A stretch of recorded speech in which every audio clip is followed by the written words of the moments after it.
A portion of this video is sponsored by Skillshare. Hi guys, my name is Dante, and welcome back to the witness number 2 horror game character creation concept design process. All good here with the title. So we're going back specifically to our grandma.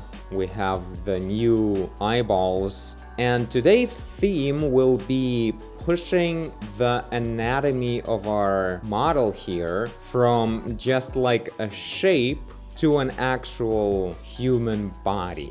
If we look at the grandma's face, it truly lacks any features of an actual human at all. It's just a set of blobs. So we were looking for certain volumes from our concept that we generated using AI website, and we generally made it all put together, but it doesn't really work well enough, I think. So I want to do two things. Number one, I want to push all of these complex shapes towards an overall dynamic shape. So it would be a bit more. Right now she looks like just a set of potatoes randomly organized in a shape of a face, kind of.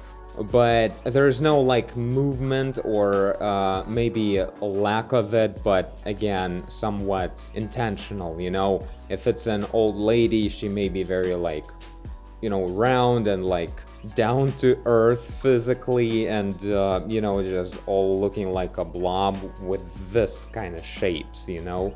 But we don't even have that in here. Definitely she lacks any kind of like actual gestures in her shapes, you know? Contrary to the first witness where we had certain like silhouettes working and everything. But in here so far, I was just focused on, you know, copying what we had in our very unusual concept, which brought in a lot of new ideas that I wouldn't come up with myself otherwise. But now I need to actually make it all make sense beyond what AI can do. So yeah, let's do that in terms of a better shape a little bit. Like I did that with the arms, for instance. They have a bit more of a sense in that shape, but we need to do that with the head and face. And secondly, I want to see actual lips, actual eyelids one way or another, you know, certain bigger wrinkles like the forehead wrinkles or something like that that you actually see on a human skin.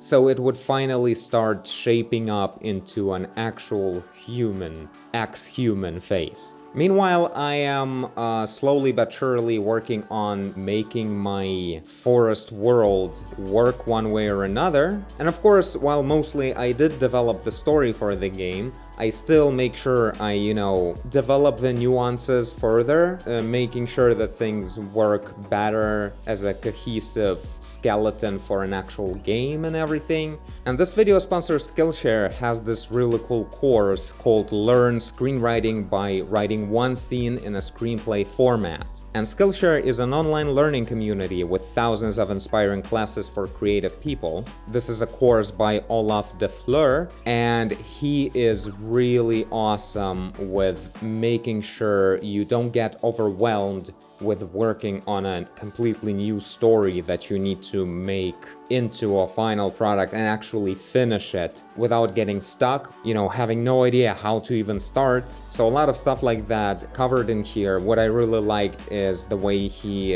approaches storytelling by, first of all, you do the first draft. You just sit down and write what the hell you want to happen, and then you go from that by improving it. And one important thing about specifically the screenplay format is this very limiting format of writing the story, where it's just name and what they said, name and what they said, name, and that's it. It's only bare bones to what actually is important, and that limitation actually makes things breaking the limits for you, which is fun how it's irrationally working that way. Yeah, I found this course very useful. If any of you guys are interested, there's a link in the video description. If you will be one of the first 1,000 people to subscribe to Skillshare through that link, you will get the first month of full Skillshare trial for free. So make sure to check it out. You'll be able to start or continue your art journey in all kinds of directions, including Blender and Unreal Engine, screenwriting, movie making, whatever your heart desires. Now, back to the grandma.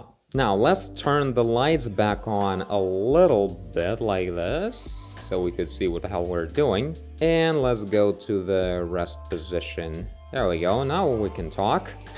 Alright, so let's push the shapes around a little bit. So yeah, I'm thinking a little bit to go this way. Also, maybe we should isolate the shape.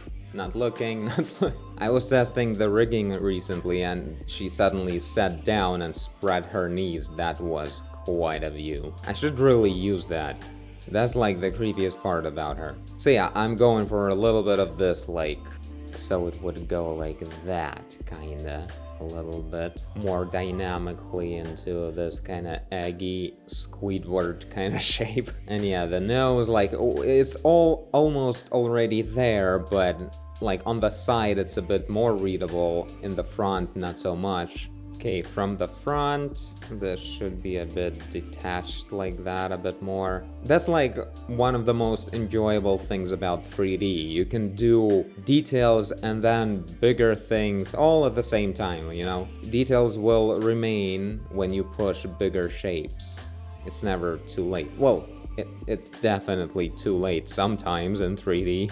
But it's just like in technical ways, like you'll have to rebake something or whatever, but generally you're not losing everything. So yeah, what's happening right now is I'm not actually looking at that AI concept anymore. We're done with that. Now I'm just making sense out of it. Looking for a bit of a more complex, smaller shapes now, like on the nose here. So yeah, I was also experimenting with the hair. It's just obviously just two meshes of hair, one more transparent than the other. I don't know. For the distance, this will probably definitely work. Like, this is looking like hair from a big distance. So good to know I can use this kind of stuff like this. Okay, now I'm gonna go ahead and search the lips and little things for a little while. Oh yeah, this stuff is gonna be useful.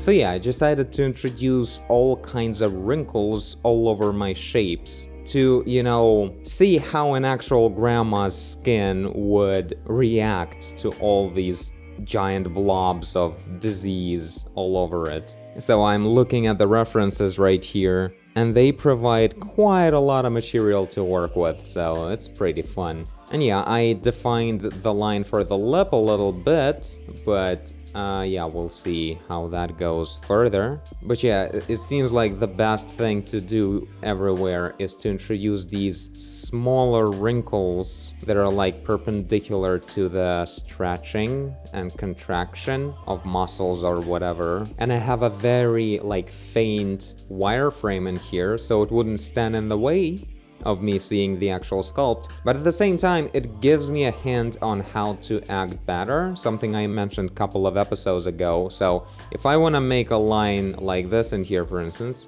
well, on a certain level of detail it could just work like this, but if you're limited on the poly count, it may be wise to, you know, make the line that goes along the topology, but not to just, you know, bend over backwards for the topology and change what you want to actually sculpt, but like you do the line here and then you grab it and position into where you want it to be. In many cases it works. In this case, well, actually, yeah, it can still work. You can definitely make polygons, you know, flow a bit more fittingly for your goals, you know. After all, polygons flow up, down, left, and right. That's a lot of chances that they will fit with, or almost fit with, the line you want to make. And if they don't, then there's just, you know, 10-15 degrees adjustments you need to make. So a lot of the times in terms of this kind of smaller details, it can definitely work, and you'll have much sharper, much cleaner kind of wrinkles and crevices all over the detail that will be a lot more high contrast and striking.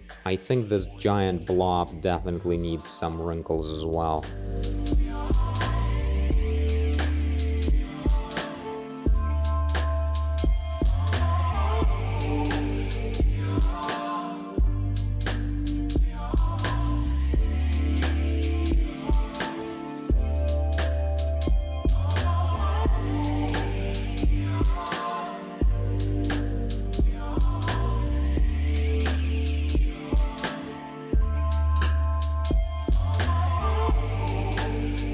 Some texturized brushes coming into play, maybe. I think I grabbed this one from ZBrush a long time ago, or maybe not, I don't know. Should I maybe use something else then? Because I assume the license for ZBrush brushes only goes as far as using ZBrush.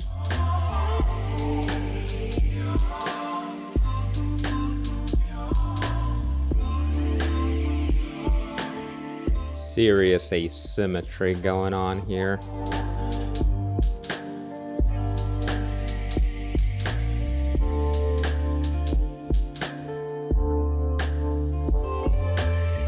Another fun thing with the fall off of the brush. So when you're using non-texturized brush, it has this fall off, right? The curve at which it spreads its influence. And it can be like very sharp. It can be like spherical in a way. There's actual spherical one as far as I remember. Yeah, this one has very sharp edges. But what's really cool is custom one, and you can sort of introduce a certain texture to your brushwork using this. Or maybe not. Oh my god, with this material, with this matte cap, she looks insane. Like the most expensive leather bag. Wow, these details, they really pay off. Like, she doesn't look like plastic anymore. Doesn't really look like an ex-human still, but we're getting there. We definitely need to subdivide more. I hope Blender will be able to handle that. Well, seems like it handled it. And editing seems to be fine. Because Blender is not the best in terms of like working with millions and millions of polygons. So yeah, at a certain point, we'll have to stop. And I'm in like a bit of a pickle situation here because her whole body is one mesh, which is something I could have avoided, but I didn't. In any case, if something I won't be able to just texturize by hand like this, which is definitely not necessarily the best way to do in terms of like skin details, I can push the detail further in just texturing in Substance. Like, you definitely need to find that balance where you should stop doing the custom specific details in actual sculpting and where you already should start just adding textures.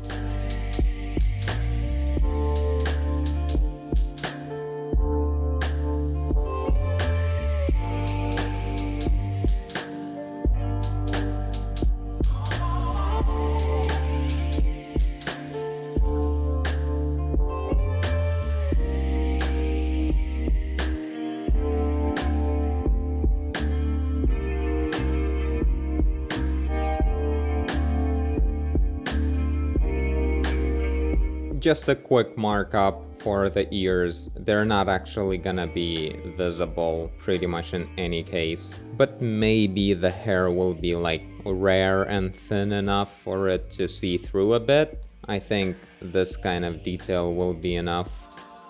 Jesus Christ, this face is war. I mean, don't forget guys, all of this really gets toned down with like physically correct materials and everything. Like, this is already, well, this is not that level of subdivision.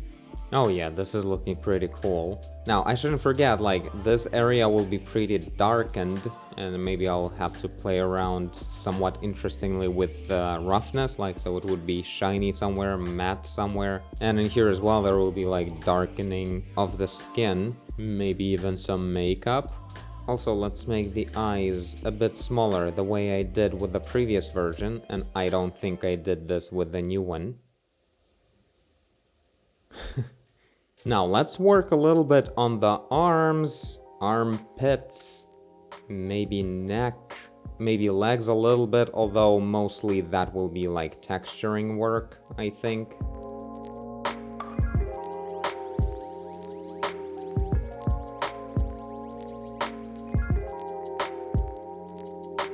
I am not hiding the dress, I don't care.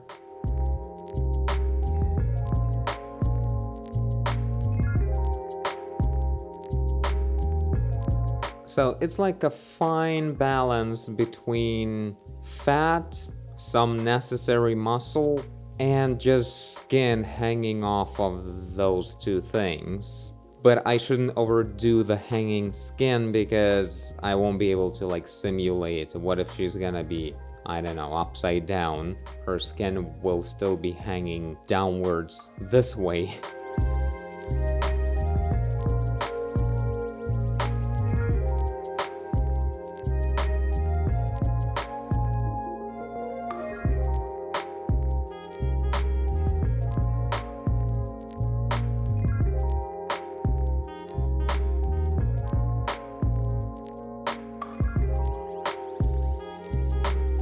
Oh, this is quite an interesting hand. A nice foreshadowing for the next character I'll be working on, by the way. Wink wink. Is gonna be interesting as well. But yeah, I'm really trying to make sure I don't waste too much time on this detail because really not gonna be visible all that much. Especially because like I put a lot of like mud texture on the arms and the feet, so yeah, no point. Like knees as well will be dirty. There's no point in hiding a perfect anatomy underneath all of that. Oh, apparently symmetry failed me a little bit on those fingers. Oh well. Oh, these arms look pretty cool now, even though they're very vaguely anatomical.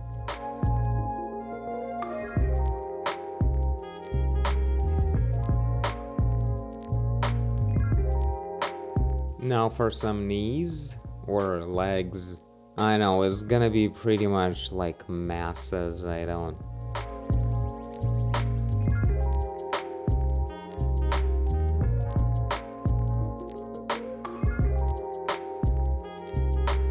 Oh my god, yeah, I forgot. One of the legs is thicker than the other one, so symmetrical brush strokes didn't really catch up the same way everywhere.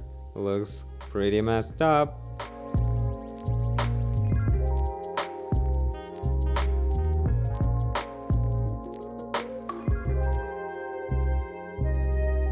Okay, that's enough of that. Now the hole and like the neck.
Decided to make a texture of my own.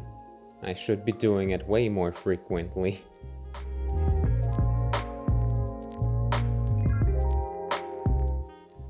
Whoa. Yeah, more geometrical stuff can get very useful than just vague, fluffy textures, you know?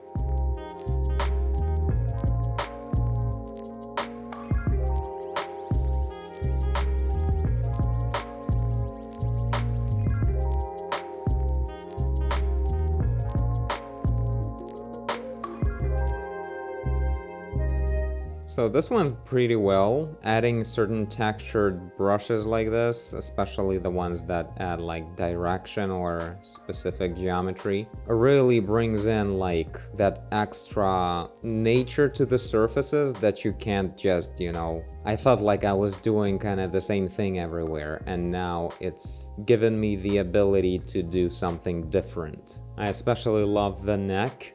It turned out pretty cool. And it allowed me to fill up the spaces where I didn't really know what to do with them. Obviously, she's like insane in terms of detail, but again, never forget the fact that this is just all gonna be a lot smoother. I mean, in the material editing, I will add a lot of the detail back using all kinds of like cavity masks and whatever that will add darkening exactly in all the little cracks and wrinkles. Oh my god, that's looking good. In this flashy translucent material, like this is working pretty well. Specifically for the hole, I would definitely go much shinier. Kinda like that. Oh no, now the whole grandma is buttered up. That's not good. Oh yeah, those legs, like tiny variations in here that I just quickly added. They totally, your eye catches those and you're like, yeah, that's grandma's masses, whatever, like a bunch of veins kind of showing through. Of course, I'll add more little veins showing up. Not too specific, because she's not exactly like veiny kind. But yeah. Also, I like the way it did the armpits. I've never seen actual armpits done in games well enough, Oh my god, in cycles, the translucency is just nuts. Good times. So yeah, I'm guessing that will be it for today. I think I can say that the geometry on the grandma's like body, and honestly, like even shoes, I'll probably keep them that way. All the details can be added just in texturing there. Even the dress is almost ready, although I was just playing around with procedural texturing here. The only thing I'll add in Blender is actual like different hair. There's no way the next episode won't be about actual texturing in Substance. Pushing a lot of polygons around with that skeletal pose. Even the fingers are different now and everything. Ew, what is that bump? All kinds of mistakes just work. Oh, the hair in Cycles looks very different. It actually looks great. Almost like actual hair. Jeez. Some shine on it maybe. Especially on the top layer only, for instance. Oh yeah, that's looking good. Maybe I'll even turn on the displacement. More complex silhouette there. Awesome stuff. So yeah, tell me guys what you think, and I'll see y'all in the next video. Bye! Man, it's always like making these eyes a bit smaller like this. It works way better for the grandma. Grandpa totally fine with like the bigger ones. But yeah, adjusting the size is definitely something you gotta do for each character. Even though they're using the same eyes, it doesn't mean they have to be in absolutely the same scale.